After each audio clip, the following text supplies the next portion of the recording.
All right, get ready to hit the rewind button today because we're taking a trip back in time to the golden age of, well, floppy disks and those charming dial-up modems. Ah, the nostalgia? Seriously. Remember those days?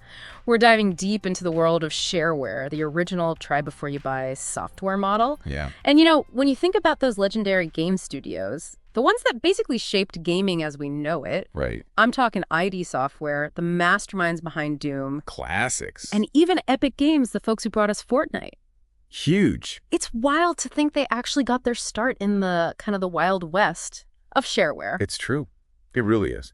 And you know what I find fascinating is how Shareware, it really carved its own niche in those early days of personal computing. I mean, picture this, pre-internet as we know it, before app stores, before easy downloads. Shareware was it. Okay, so set the stage for me here. We're talking like early 80s, right? The internet's this newfangled thing, mostly stuck in universities. Yeah. How was software even made back then, let alone shared? Well, for starters, we're talking about floppy disks. Oh, man. The primary means of storage and distribution. Wow. And Shareware, it came about as this ingenious solution for these independent developers who they wanted to get their software out there. So no mass production, no fancy packaging, just straight up code on a floppy disk, like hand to hand. Pretty much. I mean, it was grassroots innovation at its finest. I love it. And to really wrap your head around Shareware, we got to distinguish it from its cousins. Yeah. Freeware and open source software. Okay, yeah, break that down. So freeware, as the name kind of gives away, was free to use, no strings attached. Makes sense. Open source took it a step further, right? It gave users access to the actual source code. You could modify it, distribute it, do whatever you wanted. Oh. Shareware, though. Shareware had this try before you buy philosophy at its core. So it's like offering a little sneak peek, a little taste to get people to bite and buy the full thing. Exactly. Developers would release a limited version of their software as shareware. Think of it like a demo, but sometimes with, some pretty significant limitations. Okay. Hoping users would, get hooked, love it, and then shell out the cash for the full-blown experience. It was a gamble though, right? I mean, because someone could just use that limited version forever. Well, that's where the creativity came in. Developers had to get ingenious. Okay. And sometimes hilarious to get people to actually pay. Oh, I like where this is going. This is where we get to the really fascinating world of the different types of shareware. All right, lay it on me. What kind of shareware shenanigans are we talking about? Well, some were definitely more subtle than others. Let's start with a familiar one, trialware. Okay. We've all seen this one, right? You get a set amount of time, 30 days, to use the fully functional software. Oh, yeah. Classic. The whole enjoy it while it lasts tactic. Exactly. Oh, I've totally felt that pressure. Man, I actually really like this. Do I buy it? I don't know. Right. That fear of missing out is a powerful motivator. Totally. But then you have a really curious case like WinRAR. WinRAR. Technically, it's fully functional even after the trial period ends. Wait, really? Yeah. I've used WinRAR before, and I swear it was hey, you should pay for this now. You did see that message, but they don't actually stop you from using it. It's this weird software limbo where you're technically using it illegally, but it still works perfectly fine. That's so bizarre. So they're banking on people feeling guilty or just getting so used to it. They're whatever, I'll just... Exactly. It's this strange psychological thing, and it seems to work for them. Wow. But hey, not all shareware relied on, guilt trips. Some appealed to a different, very human instinct. Which is? Generosity. Oh, okay. Pay what you want kind of man. Exactly. Donationware. Okay. That's what we're talking about. You get the full shebang up front.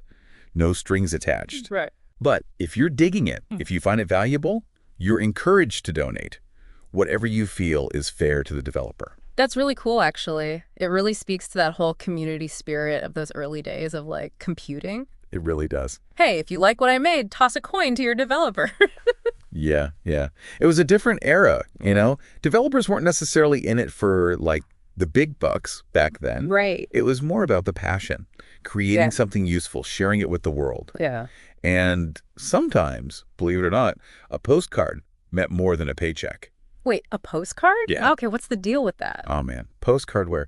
This is peak charm right here. Okay. So instead of asking for payment, some developers would actually request a simple postcard from users. Really? Oh yeah, could be from their hometown, a cool landmark they'd been to, anything just to show hey, I appreciate the software. That's amazing. It's like the digital equivalent of like finding a message in a bottle, right? You're sending this little piece of yourself off to this developer you've never met just to say thank you. Exactly. And for developers, it was this way to connect with their users on this like personal level. Yeah. Feel like they're part of this like global community. It's so cool. And speaking of community, we can't forget about those early online hubs. The places where shareware, it really thrived. Okay. The bulletin board systems. BBSs. Okay. Yeah, I've heard that term thrown around, but I gotta be honest, I'm a little fuzzy on the details. It sounds ancient. Ancient? Yeah. Even for dial-up. Yeah. Think of them as like the precursors to online forums and social media. Okay. Okay. So picture this. You dial into a BBS using your modem. Right. And boom, suddenly you're connected with all these other computer enthusiasts, usually in your local area. So it sounds like the Wild West of software distribution, but in a good way. Yeah. So I'm dialing into a BBS. I'm browsing these like files. Mm-hmm. What then? It's like, are these downloads like painfully slow? Right. You better believe it. Real. Downloading a game back then, that could take hours. Wait. Sometimes days, but it was part of the experience, man. Wow. It made finally getting to play that new shareware game so rewarding. I bet.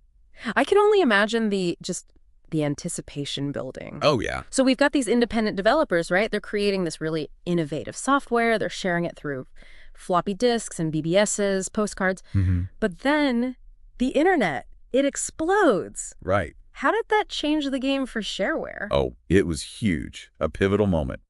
On the one hand, the internet was a game changer for shareware developers. Okay. Suddenly, they weren't limited to physical distribution or those like local BBSs anymore. They could reach a global audience practically instantly. No more like stuffing floppy disks into envelopes. Oh. Or waiting for postcards to arrive from like who knows where. Exactly. That's got to be a win for everyone. Oh, yeah. Huge win. Websites dedicated to just shareware, like cnetsdownload.com. Oh, yeah. Massively popular. Users could browse, download, all with a few clicks. And developers, way wider platform to get their stuff out there. Okay, so shareware catches the internet wave and it just rides it to even greater heights. It seems that way, right? Yeah. It sounds like a match made in like digital heaven. Right. But you said on the one hand earlier, so Yes. something's making me nervous. Like there's got to be a catch, right? Too good to be true. Yeah, there's always something, right? Like every time there's a new technology, there's got to be like a downside. It's true. The internet, as amazing as it was, it did bring some pretty big challenges for shareware. Pirate software. Yeah, that's the thing. It's like, why pay for the full version when you can just, find a cracked copy online? Exactly. That must have been so disheartening for developers who were like really relying on that honor system. It was rough. Right. Especially for those small developers, the ones who were pouring their heart and soul into these projects. Yeah. And then suddenly they're competing with not just other shareware, but with free, albeit illegal, versions of their own stuff. Man, that's tough. It's like the Wild West just got a whole lot wilder. You got it. So how did shareware adapt? What happened? Well, honestly, some didn't. A lot of those independent developers, they really struggled to keep up. Yeah. The internet, which initially seemed like this amazing opportunity, it became a double-edged sword. And as the internet grew, the power of these big software companies, it just kept growing too. Right. They have the resources to make more sophisticated software, to market it more effectively. Of course. And, sometimes even just absorb those pesky shareware competitors. Oh, wow. So is that it for shareware then? Did those big companies just completely push them out? No, not completely. Shareware might not be what it used to be, but it's still around in a way. Think about it. How many times have you downloaded an app, or signed up for a free trial? Oh, all the time. Exactly. It's so normal now, we don't even think about it. Right. But that whole try before you buy idea, the heart of shareware, it's still very much alive. It's just, evolved. Okay, yeah. So free trials, freemium models, even early access games. Yeah, those are all kind of descendants of those early shareware pioneers. Absolutely. They laid the groundwork. They proved that people, they want to try something before they commit to buying it. Right. And that whole spirit of shareware, that independent, community-driven approach to software, that's still alive too, even if it looks a little different these days. Okay, I'm feeling a little bit better now. Tell me more about that. Look at platforms like Kickstarter or Patreon. Okay, yeah. They're like the spiritual successors to those early shareware communities. Yeah. They give creators a way to connect directly with their audience and fund projects without having to go through, traditional channels. So instead of like sending a floppy disk and hoping for a check in the mail, now they can share their work online, build a community. Exactly. It's really a testament to how powerful that direct connection can be, creators and users working together. Yeah.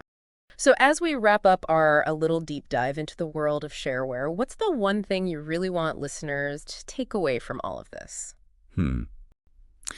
I guess it would be the next time you download an app or you're playing a game, just take a second. Think about the journey that thing took to get to you. That's a good point. And if you find something you really love, something that, it just grabs you, that speaks to that creative, independent spirit of shareware, support the developers who made it. Yeah. Because behind every line of code, every pixel, there's a story there. That is a fantastic point to end on. Right. Seriously, well said. And on that note, we'll leave you all to, explore the digital world with this newfound appreciation for shareware and its legacy. Until next time.